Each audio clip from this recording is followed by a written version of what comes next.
Most of Nigerian Afrobeat stars didn't just make money overnight and become the sensation they are today. One of them was said to have been buried alive before coming back to life. Watch this video to the end as we'll be showing you 15 Afrobeat stars who sold their soul for fame, wealth and power. At number 15 on this list is Omalay. Olamide Stanley, who is popularly known as Omalay, is one of the finest Afrobeat singers in Nigeria presently, who has released numerous hit tracks and done exploits in Nigerian music industry and beyond in the past few years. After the release of his songs like Dem, Lolo, amongst others in the year 2020, Omalay soon became the center of attraction, getting widespread recognition across Nigeria and internationally, and also shutting down popular events venue in the UK and the rest. But along the line, he did something which withdrew the attention of many, which was a post he made on Twitter which read, "I don't feel nothing no more." This post raised concern as many suspected he was depressed and saying that he was doing good musically. What else could be the problem? Or is he no longer a human being, according to some netizens? Also, the release of his song Soso was another key thing that made most people begin to suspect something must have gone down with the singer, which the public knew nothing about. The song Soso was highly appreciated by many, just as many questioned who Soso was, since the singer was asking Soso in the song to take his pain away.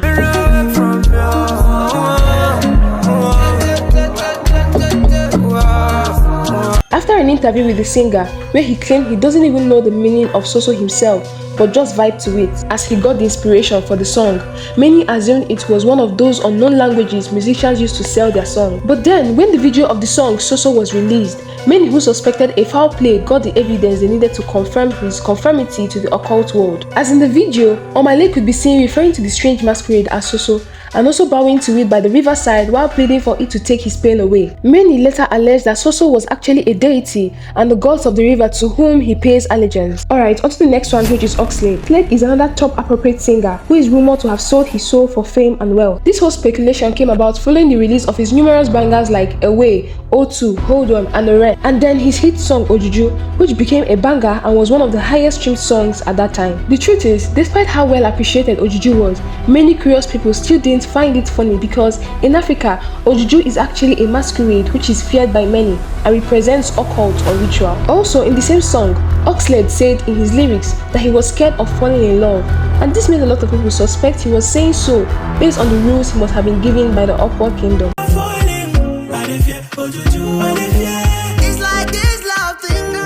Or could he actually be having an affair with the Ojuju and is scared of falling in love with another woman? Also, Oxlade news of where he was having an intimacy with a lady some time ago leaked and went viral on virtually every social media platform, which would normally have dragged his name to the mud, but instead his streams and followers skyrocketed just shortly after that. And on a close inspection, it was alleged that he actually released the nude himself, which many suspected to have been associated with a ritual to the occult world where he's said to belong. Number 13 is Rema. Rema is one of the youngest Afrobeat stars who seem to be taking over the Nigerian music industry presently, with numerous recognitions in virtually every continent across the world. He got signed into the Maven record in the year 2019, and since then he has become the Gen Z sensation, and he has acquired more than you can imagine within the shortest period of time in cars, houses and popularity. But have you ever wondered how the sudden wealth and fame of the young musician came about? Well, Rema is said to have allegedly sold his soul to the devil shortly after joining Maven's record, as this could be traced to his numerous song videos and lyrics, like in one of his songs where he made mention of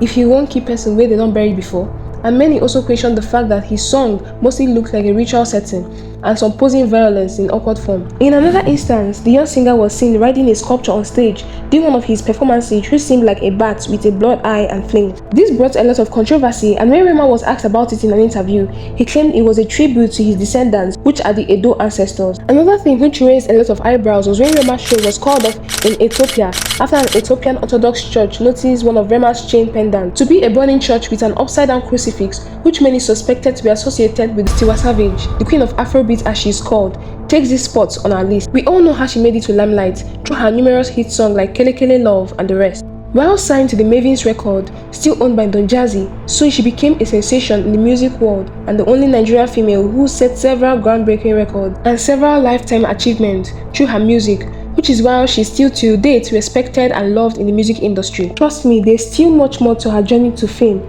and how she began mingling with the big boys in the music industry. I mean, the likes of Kanye West, Jay-Z, Beyonce, Rihanna, and most recently legendary American singer Brandy, with whom she sang the song Somebody's Son in the year 2021, which became a global anthem. Somebody's son, go find me one day. I don't Queen Tiwa is suspected to have sold her soul, as such opportunities in today's music world doesn't easily come by, especially following a picture of her which surfaced online in the year 2016, where she was seen making the pyramid sign with her hands, which is recognized as the Illuminati sign and is associated with the Devil's Kingdom, where most celebrities sell their soul for fame and wealth. Another incident which made a lot of people confirm that Queen Tiwa had sold her soul was when her knacking video circulated online in the year 2021. This occurrence was also perceived by many as a ritual, just like Oxlade did, with claims that she actually leaked them herself. No wonder she said in one of her subsequent songs, Sexy Koleba. Number 11 is Olamide. The YBNL boss, Olamide Bado, is also on the list of Afrobeat singers who sold their soul for fame, wealth, and power. He became popular following his tremendous contribution to the Nigerian music industry through the release of several hit songs like Voice of the Streets, Shakiti Bobo, and several others. This whole suspicion of the YBNL boss selling his soul first erupted from his 2012 hit single titled Illuminati, which made a lot of people wonder why the young talented singer at that time would sing about the most deadly cult in the world. The confirmation people needed for this whole suspicion came about following the numerous achievements and honors Olamide attained shortly after the song, both locally and internationally, even till date, that he has become one of the pioneers of Afrobeat and a living legend. Also, in 2016, the singer released another song titled Letter to Millie, which finally cemented the suspicion of the public. In the song, the singer could be heard saying, "In every level, there is a different devil." This line wowed people as they began to imagine what Olamide actually meant by such line. Going forward on the same song, he also added that he sold his soul to the game just to dine with the devil. This one was really loud because Olamide Bado actually confirmed this himself without any remorse or scared of facing backlash from Nigerian society. Devil, just a different devil. I sold my soul to the game just to dine with it. Number 10, Cade. Cade, who got picked up by popular influencer and skipmaker Sydney Talker from where he was doing his roadside mechanic job, is today one of the biggest young talented Afrobeat artists who has gained so much fame within just a short period of time and is loved by everyone. But many have in recent times questioned his sudden rise to fame and acquiring so much wealth that he even gifted his record label boss, Sydney Talker, a Lexus SUV worth a whopping 120 million naira. Being that he obviously isn't the only artist doing good music, but happens to be getting the big bar so easily and effortlessly. Also, Cade was some time ago seriously ill, and this kept him away from the public for several months. But as soon as he returned back to the music scene, he was seen wearing a diamond grill with a vampire fang and an inscription that says 444, and his most recent album, where most songs were perceived dark rather than the usual Julian Annabella he sang previously, also carries the title 444, which many suspected to be the 666 in a different form, just so it's not known. It doesn't just end there, as he was also seen in a video where he fell into fire and was singing I Don't Wanna Cry. Could it be that he actually sold his soul and is crying for help after realizing what he was involved in the long run? Oh, baby, no use me, Let's look at the next on our list, number 9. Tems. Tems is another top female Nigerian Afrobeat artist who has been doing numbers across all streaming platforms in the past few years. This has so far led to her winning several awards and nominations, as well as gaining recognition at the international level following the release of her song Essence, which has Starboy Wizzy. Speculations on the song stress selling her soul for money and fame came about following her first Grammy Award, which most say she's the first only female Nigerian to have attained such height, and was only able to do that following her affiliation with top US music stars like Jazzy and Beyonce, who many claim have had her initiated to the Illuminati as they were strong with Don Jazzy. Don Jazzy, aka Don Baba J, is considered one of the most successful Afrobeat producer and record label owner in the Nigerian music industry at the moment. His journey in the music world began way back in the early 2000s, where he co-founded the now Mohit record with the likes of The Bunch, Prince, and Wande Cole, which was at that time one of the biggest music group in Nigeria. At the course of his journey, Don Jazzy has always been known to be a very calm individual who doesn't talk much and mostly does the production part of their music, until it was later discovered that he was introduced to US music giants like Kanye West, Jay-Z, amongst others who most people perceive to be founding fathers of the Illuminati. Shortly after them, Don Jazzy changed completely, especially after the Mohit record crashed, and he created a subsidiary which is known as the Mavens, where he signed numerous artists like Tiwa Savage, Ricardo Vance, Corey DeVillo, and others. Don Baba J came back from his trip with a walking stick which was designed with a dragon head and was then seen at every occasion and appearance with his said walking stick, which was serving as his companion. The look of the walking stick raised a lot of eyebrows, as many referred to it as a staff of office which he was given after his initiation to the Illuminati. Going forward, he then released a song titled Dorobuchi, in which he featured all his artists at that time and was still seen with the same walking stick, until after deep findings revealed that the word Dorobuchi is actually the god he was now serving and was basically praising the gods through the song. A lot of curious Nigerians began asking questions about the song and its meaning, but no answer was provided by Don Jazzy himself. Another thing which made a lot of people began speculating Don Jazzy might have truly sold his soul to the devil was a question that is still being asked to date. And the question is, why is Don Jazzy not married till this moment, even at the age of 41? Or was he asked never to have a family of his own from the occult kingdom?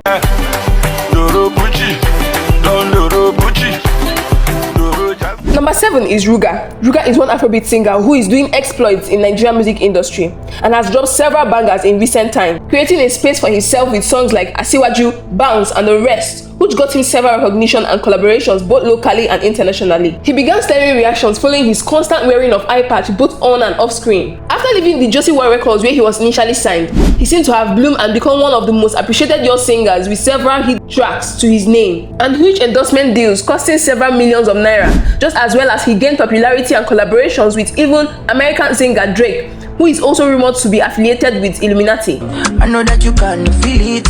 I will like pajamas, so me not care who you wear with. Number 6 is The Bunch, the Coco Master who made it to limelight after his immense contribution to the now Mohit record. With his co-founder Don Jazzy, is another legendary Afrobeat artist who has always been called out for having a high stake in the Illuminati. In fact, many refer to him as one of the Illuminati grandmasters in Nigeria, following his close relationship with the likes of Jazzy, CKay, West Puff Daddy, who is currently on hot seat for the same ritualistic act which he has been indulging in for decades. The Bunch has been labelled an Illuminati member based on how wealthy and influential he has become in the Nigerian music industry at the time, winning numerous awards and attaining great heights. Many went as far as linking the sudden demise of his 1-year-old son, who tragically passed away in a pool accident, to his sacrifice to the occult world, saying that there is a price to pay for all the fame, wealth and power. Right here, I got what you need. Now is Wizkid. Wizkid, who is considered one of the most commercial Afrobeat artists of the century, made it in limelight after his hit single Holla At Your Boy, while he was still signed to M Records, headed by Banky W, went viral and was appreciated by a Nigerian audience at that time. Although he later left the record label, his exit from the record label almost ruined his career, as he went through so much trying to put himself back together. But as soon as he got linked up with some foreign musicians, things began to fall in place for him, and shortly after then, the singer was spotted some time ago making Illuminati sign of 2 cross fingers, making a pyramid shape, which made a lot of people confirm he had actually become a member. And since then, it's been from one great achievement at records to the other. And to solidify people's claims, Wizkid has been spotted on several occasions with Drake, Chris Brown, and several other US stars suspected to be members of the Illuminati. No wonder he's one of the richest and most influential Afrobeat artists presently, with a wide range of fans across every continent and numerous properties, both in cars, houses in Nigeria and other countries. Number 4, Naira Marley, the Malian boss, who is also another popular Afrobeat singer who is said to have sold his soul for fame and wealth, following so many controversies surrounding the musician's way of life. And his Malian music record label is said to center on drugs, women and other rituals, which is why members do not wear pants and bras, and the males also don't use belts. Naira Marley showed his true identity in some of his songs, like Koloyenhu, which translates in English to "They Would Not Understand His Song." Soapy, Abracadabra and others are said to be associated with rituals in a quest to gain fame and wealth, while promoting immorality amongst the youths through these songs. Another incident which led people to actually confirming that the Malian boss had truly sold his soul was when a popular DJ Splash, who was also on his record label, eventually left the Malian house where he opened up on all the ill treatment he got from Naira Marley, and how Naira Marley tried to make him run mad as a result of his refusal to join him in doing the evil he does. The death of another young talent, Mohbad, is also a clear case of how Naira Marley tries to lure his artists into serving the same God he does, as Mohbad called him out on several occasions before his passing, but was not giving listening ears. Although Mohbad's death has in a way ruined his career, even though he's still trying to make a comeback in the Nigerian music industry. Number 3 is Shallipopi, who is known as the Pluto Presido, is one young Jazzy star who is doing amazingly well in the Nigerian music industry today. He has attained a significant wealth and a huge fan base within a short period of time, especially after the release of his song Elon Musk, which gained him widespread recognition. How was he able to do so much without the help of any renowned record label or tangible song like most people would say? Well, many said he has sold his soul to the devil, especially after he mentioned in an interview that music money was like ritual. This statement caused serious stir online, as many said he was indirectly telling Nigerians that he had to do some ritual to attain the height he is in now. Also, the constant use of his word Evia in most of his songs has sparked reactions, as most people familiar with the Benin dialect said Evia is a great oracle who some families pay allegiance to. Alright, number 2, Ayra Starr Abigail, as she's popularly called, is one of the raves of the moment in the Nigerian music industry, and the second rated in the Mavis record where she is signed into. She gained popularity after she got picked up by Don Babaje, following her numerous song covers and freestyles on Instagram, which Don Jazzy stumbled on after signing to the group, which is owned by another popular Nigerian celebrity who allegedly belongs to the Illuminati. She began dropping bangers like Away, Rush, Coma, and a couple others. These songs went far and wide and gave her a huge fan base as well as a substantial wealth. But the release of another of her hits on Bloody Samaritan, which also set several records in the Nigerian music industry and beyond, was one thing that brought about the speculations of her selling her soul to the devil for fame and wealth. Because how can a Samaritan, who we all know from the days of the Bible even to present day to be a kind-hearted person, now becomes bloody to Ayra Starr? Doesn't that sound like a case of someone pretending to do you a favor while killing you slowly and taking something or your blood in exchange? I'll leave you guys to be the judge of that. And lastly, at our number 1 is Davido, Obio, who is the richest and most influential Afrobeat artist in the Nigerian music industry. Is another celebrity whose source of unending wealth has been questioned several times. His affiliation with several top US musicians has made many suspect he sold his soul for fame and wealth. Also, the sudden demise of his close friends and associates between the year of 2017 to 2021 has also sparked reactions, as many allege he actually used them for ritual. Another incident which happened that made a lot of people confirm their claims was a sudden demise of his son, Ivani, who tragically died following a pool accident, just like the band. Anyway, we can only speculate, but only God knows the truth. Thank you for being here. Subscribe for more.